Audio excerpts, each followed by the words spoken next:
The message said, "Can't stop thinking about last night. Tyler." It glowed on her laptop like a warning light. No emojis. No subject. Just words that didn't fit our life.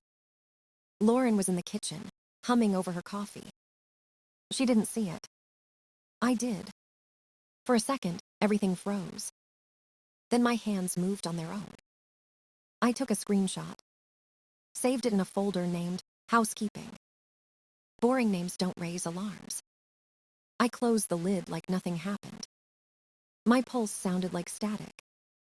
I sat at my desk and stared at code I couldn't read. It felt like someone had tilted the floor beneath me.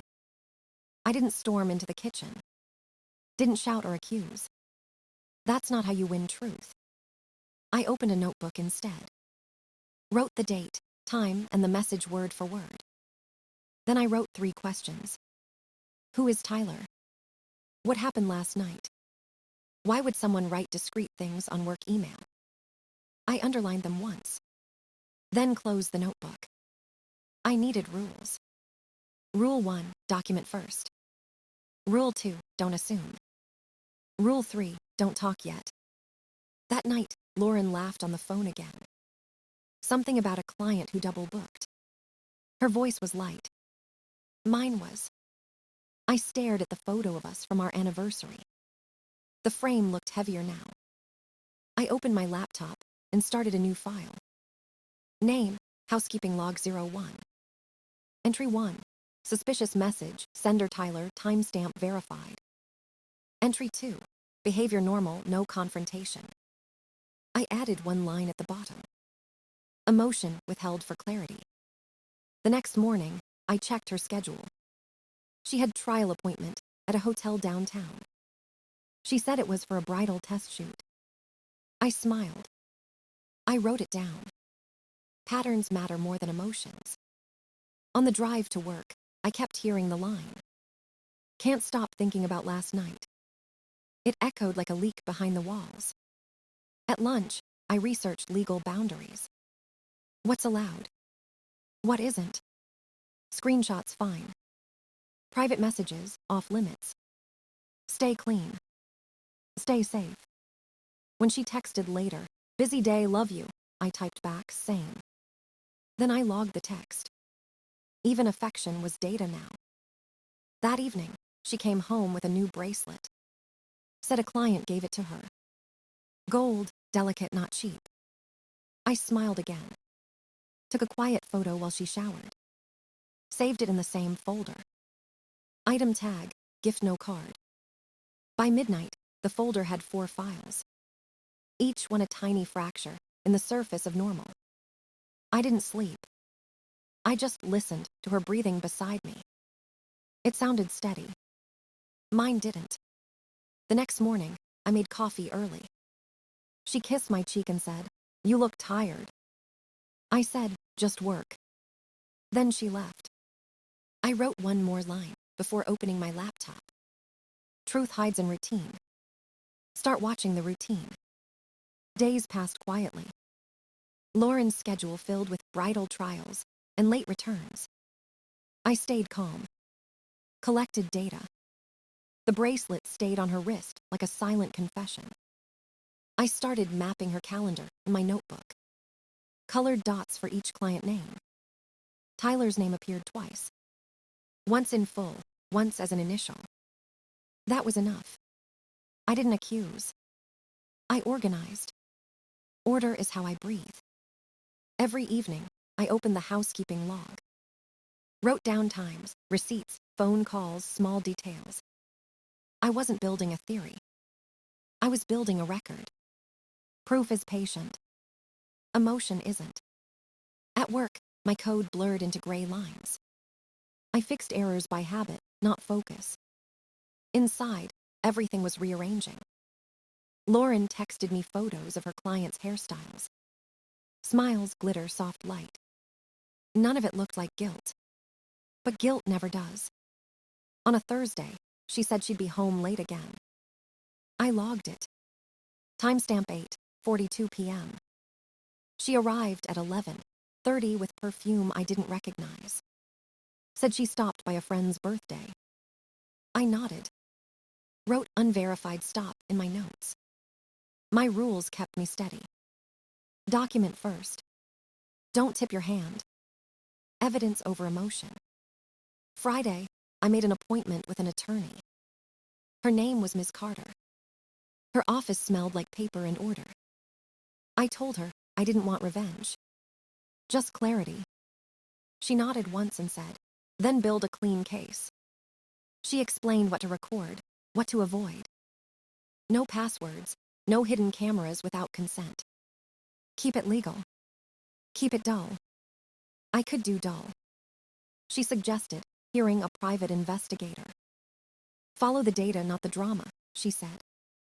So I did. That weekend, I met a man named Grant.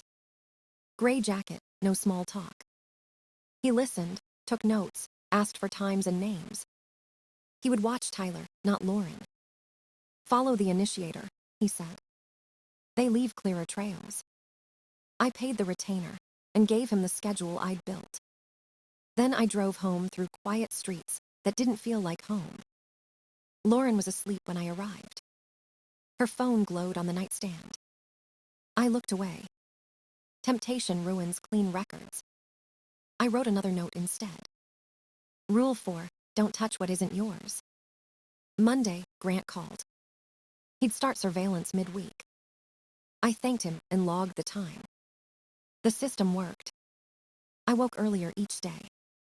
Made lists. Filed copies. Traced patterns in the noise. When Lauren smiled at breakfast, I smiled back. Both of us pretending not to know what we knew. I wasn't chasing her anymore. I was chasing proof. Facts don't flinch when you look at them. They just wait. I could wait too. Valentine's week arrived like a test I didn't ask for. Lauren was busy, her phone face down more often. She said wedding season was starting early. I said nothing. The pie, Grant, called on Monday. He had found a pattern. Tyler's car appeared near Lauren's salon 3 times that week. Same time. Same corner. He asked if I wanted photos. I said, yes, but no contact.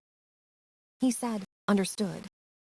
By Wednesday, the updates came in fragments. A meeting here. A delivery there. All ordinary, until it was. On Friday morning, a package arrived at Lauren's salon. Pink wrapping. No sender. The receptionist handed it to her with a smile. She smiled back, nervous and bright. Later that evening, Grant sent me a message. Recovered item from salon trash. Inside was a small note. Written in quick handwriting. Couldn't wait to see you again. T. I read it once. Then again slower. No room for misunderstanding. I saved the photo in the folder named Housekeeping. Subfolder Valentine. That night, Lauren came home humming. Her voice carried perfume instead of melody. She said clients brought her chocolates. I nodded. Rule 1 stayed the same. Document first. After midnight, I opened the log and added the new entry. Evidence logged, February 14th. Next morning, Ms. Carter called. She spoke like a metronome. Calm. Even. She said, we're filing soon, keep everything neat. Her tone was the opposite of chaos. She explained the plan. Grant would film if another meeting occurred. We would gather timestamps, cross-check receipts, and freeze assets. No confrontation. No scenes. Just clean execution. Later that day, Grant's message arrived with a video link. I hesitated before pressing play. Lauren and Tyler in a hotel parking lot. Close. Familiar. No entry filmed. But the air between them said enough. I paused the video halfway. The world went quiet around it. Proof doesn't yell. It whispers. I sent the file to Ms. Carter. She replied, that's sufficient, we move forward. Her team prepared the petition. Temporary orders. Preserve evidence, Freeze the joint funds. Grant would serve the notice in person. Chain of custody intact. That evening, I stood in our kitchen. The counter was spotless, the way I liked it. I took off my ring and placed it beside the notepad. Wrote 5 words. Route everything through counsel only. Packed a small suitcase. Laptop. Documents. 1 shirt for each day. Half our savings transferred to my account. Credit frozen. Locks changed at dawn. At sunrise, Grant texted. Service completed. Lauren had been served at work. No scene. Just paper. I left the apartment an hour later. Closed the door quietly. The echo sounded final. For the first time in weeks, I didn't write anything down. Some truths record themselves. The conference room smelled like cold air and paper. Ms. Carter sat beside me, pen ready. A paralegal waited at the corner with a notepad. Across the table, Lauren looked smaller than I remembered. She didn't wear the bracelet. Her hands trembled once, then stopped. No words, just breathing. I opened the binder and laid out 3 tabs. Tab 1, photo from the hotel parking lot. Timestamp visible, no edits. Tab 2, the Valentine note recovered from the salon. Tab 3, 2 emails from Tyler. Both sent after midnight. I kept my voice steady. I said, I have 3 questions. Lauren nodded slowly. Her eyes didn't meet mine. Do you deny that these are real? I asked. She looked down, whispered, no. I turned the page. Is that Tyler in the photo? Her throat moved like she had to swallow her answer. Yes. Her voice cracked on the word. I waited a second. Then asked, do you dispute the dates on any of these? She shook her head once. The paralegal wrote a single line across her paper. The sound of the pen was louder than breathing. I closed the binder. That was all. 3 questions. 3 answers. Truth recorded. Lauren reached forward slightly. Her voice shook. Can we talk alone? She said. I said, not today, not here. I need to explain, she whispered. I'm not here to debate, I said. Ms. Carter opened the door without looking up. Professional, practiced, mercifully quiet. I thanked the paralegal for witnessing. Then stood up. Lauren's eyes followed, but her words didn't. The hallway outside felt heavier than the room. Elevator lights blinked down slowly. I watched them like they could erase something. In the lobby, I sat for 30 seconds. Let my pulse steady itself. Ms. Carter texted. The presentation was clean. Stay on plan. She said there would be messages, apologies, noise. Ignore them. Keep the record clear. When I reached my car, the first text had already arrived. It read, please, just 1 chance. I didn't open it. The second came a minute later. You don't understand what happened. I took screenshots and uploaded them to the cloud. No replies. No closure talk. That night, I sat in the hotel room with the binder closed. It looked harmless again. Just paper and clips. But inside it lived the end of our marriage. I wrote a short entry for the day. 3 exhibits shown. 3 questions asked. 3 answers received. Silence maintained.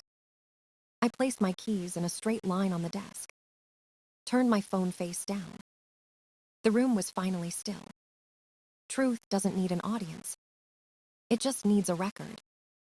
The messages started before midnight. Short. Erratic. Like someone knocking on a locked door. First one said, you don't understand what happened. Then another followed. It wasn't real. I never felt anything for him. Then a third. Please, just let me explain. Each message landed like a small echo. I read them all. Replied to none. Screenshotted everything. Uploaded. Filed under post-hearing communication. Ms. Carter's voice from memory kept me steady. Silence isn't cruelty, it's protection. So I stayed silent. At 1:03 a.m., a longer message came. A story about pressure, obligation, favors owed. She said she didn't love Tyler, that it just happened, that she tried to stop it. I read it twice, then added a note in the log. Message received. Content reframes events as pressure, not choice. No mention of dates, receipts, or the Valentine note. Facts missing. I logged what wasn't there, not what she wanted me to feel. By morning, my phone had 12 new notifications. Apologies without the word sorry. Explanations that circled but never landed. At breakfast, I didn't eat. Just wrote another entry. Rule 5, don't fight ghosts. Lauren texted again that afternoon. She said she'd sign whatever papers I wanted. If I'd meet her once. One conversation. One chance. I didn't answer. Ms. Carter confirmed later. Don't break silence. All communication through counsel. I obeyed. Obedience feels like control when nothing else does. I made a card for my wallet. Document first. Don't tip your hand. Evidence over emotion. Keep it legal. Keep it dull. Silence is a strategy. The words fit neatly on one side. Every time I reached for my ID, I saw them. By evening, another message arrived. Do you hate me? Then another. Are you really going to ghost your own wife? I didn't type a single letter. I walked to the window and looked at the parking lot. Gray. Uninteresting. Perfect. The world was still working outside this room. I sat back down and wrote again. Day summary. Messages received, no replies. Emotion contained. Procedure followed. At 7:12, another came. I never loved him. I filed it beside the rest. The folder kept growing like a quiet forest of proof. I didn't reread any of them. They weren't letters anymore. Just data. At 10 p.m., I placed my phone face down again. Set the binder on its spine. Keys in one line. The air felt clean, almost mathematical. I wrote one last line before turning off the light. The plan stayed the plan. No arguments. No speeches. Only structure. In the silence, I could almost hear order breathing. Days turned into lists. Every morning started the same. Coffee. Laptop. Binder review. Silence. I moved into a half-finished rental owned by my dad's friend. No curtains. Bare walls. Perfect. It smelled like dust and fresh starts. After work, I fixed small things. One loose hinge. One crooked board. The sound of tools was better than thinking. Lauren's messages slowed, but never stopped. Some short, some long, none useful. I didn't open most of them. Just logged the times. Grant said she was staying with her parents. That was all I needed to know. No play-by-play. No commentary. The house finally felt like mine again. Even if it was. Chris dropped by with fries and bad jokes. He didn't ask questions. He brought screws instead of advice. We fixed a closet rod. He asked, "You good?" I said, "I'm steady." He nodded like that was enough. Steady is enough. Steady turns into good. At night I read. Books about nothing dramatic. History. Manuals. Pages that stayed calm no matter what happened. Ms. Carter called once a week. Updates were short. Subpoenas filed. Documents moving. She said patience isn't emotion. It's a decision. So I practiced it daily. Wake. Work. Vicks. Sleep. Repeat. My therapist called it progress. I called it maintenance. Lauren's mother texted twice. She said she was praying for both of us. I said thank you. No updates. No questions. Respectful distance is its own mercy. My friends kept the rhythm alive. Nate labeled all my cables, because chaos hates labels. Josh invited me to game night. We laughed until it reset the room. It wasn't healing. It was structure. Structure keeps you upright when emotion bends you. Grant confirmed Tyler's financials match the dates. Parallel timelines. Parallel endings. Ms. Carter said, everything aligns. That word stayed in my head. Aligned. I started writing it on the corner of my notes. Small. Straight. Certain. Nights grew quieter. I slept through alarms. That was new. One evening, I sat on the floor with the binder. Flipped through every page. Each document was still, obedient. Proof doesn't fade. It just stops hurting. I closed it for the last time. Placed it upright on the shelf. Keys beside it. Phone face down. The routine held. No anger. No noise. Just balance. Every line in the notebook ended the same way. Worked. Ate. Fixed a small thing. Didn't make a new mess. Followed the plan. Not angry. Aligned. That's how peace sounds when it finally learns your name. Morning came quietly. Light spilled through unfinished windows. The air felt neutral, almost kind. No messages waited. No alarms shouted. Just quiet. I brewed coffee and opened the window wider. Outside, someone was walking a dog. Ordinary life kept moving without permission. I liked that. I sat at the table and opened my notebook. The last page waited. I wrote one sentence. Truth survived, so did I. The ink looked calm. Not triumphant. Just steady. The binder stayed closed on the shelf. It didn't need me anymore. Neither did the pain. I cleaned the desk. Aligned the pens. Straightened the chair. The small things still mattered. They always had. I looked around the room that wasn't finished, but felt complete. Then I whispered it out loud once. Not angry. Aligned. The words landed softly. Like they had been waiting all along. The world didn't answer. It didn't need to. Silence had already done its job.